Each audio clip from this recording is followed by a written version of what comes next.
Joy, being single. I think it's a matter of yung pag-iisip ba? Attitude. Attitude. Diba? Kung ano yung natin sa buhay in general. No? Kung talagang malungkutin tayo, pandagdag yata yung pagiging single. Baka magpakamatay ka talaga. Ano ba yung mga factors? Bakit pinipili ng isang tao na maging single? Mapababae o mapalalaki man? Okay. I think factors, no, maybe pwedeng past experience, di ba? Kunyari, hindi magandang experience sa sariling pamilya, pwede, di ba? Ito ba yung halimbawa na trauma sa paghiwalay ng magulang? Pwede, di ba? Kung sabihin niya, ay nako, kung makakapangasawa lang ako pareho ng tatay ko, wag na lang, di ba? Parang o kaya, meron din na sarili, di ba? They experience, yung heartbreak, diba? Na sobrang silang na-in-love. Meron namang iba dyan,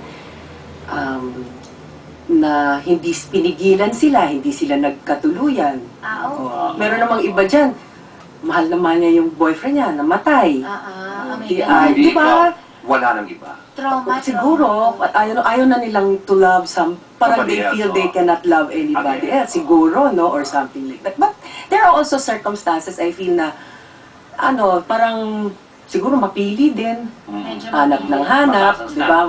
Meron din po ba nangyayari na masyadong naaliw o naging abala sa pagtatrabaho? Sa pagtatrabaho, before you know it. Pwede ba yun? Nakakalimutan ng love life? Because of work? Because of some people, I know, they make a conscious choice. Di ba? Yung parang priority ko, career ko. No, that's a conscious choice. Ang question ko is yung nalilimutan. yung para bang before you know it. Tayong lumayo, partner, magpunta sa mga eskwelahan. Tanongin mo yung mga teacher na tumatandang dalaga dahil punong-puno ng homework. They don't have time. Siguro hindi nila nanonotice, no, that time is passing, ganyan. And girls are more conscious because of the biological clock. Pero yung mga lalaki siguro, basta nag-e-enjoy sila, go!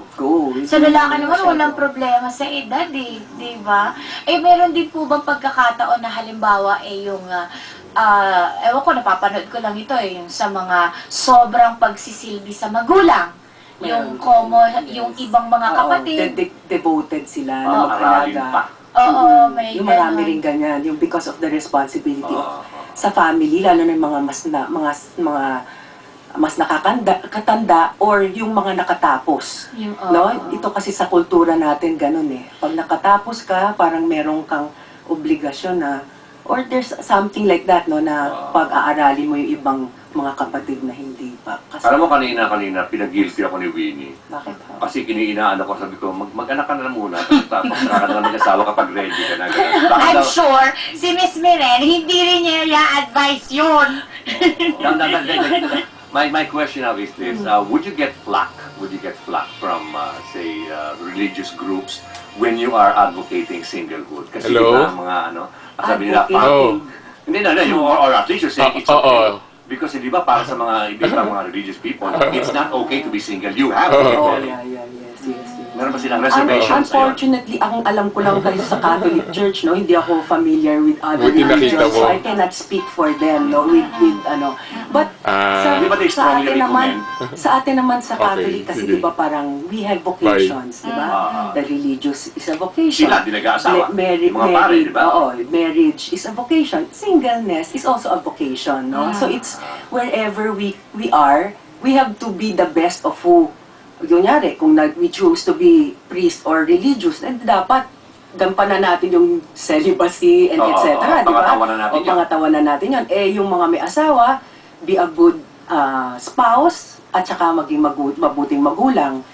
Pagka-single, parang kasi I think, meron ring blessings ang being single that, kasi libre yung time, di ba? You can do whatever you... No strings attached. You don't have to be so...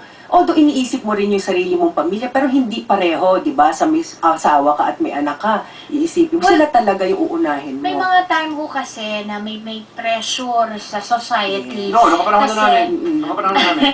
Ang connotation, pagka single, matured woman ka na, masyado kang liberated. At ang pagiging liberated nung araw,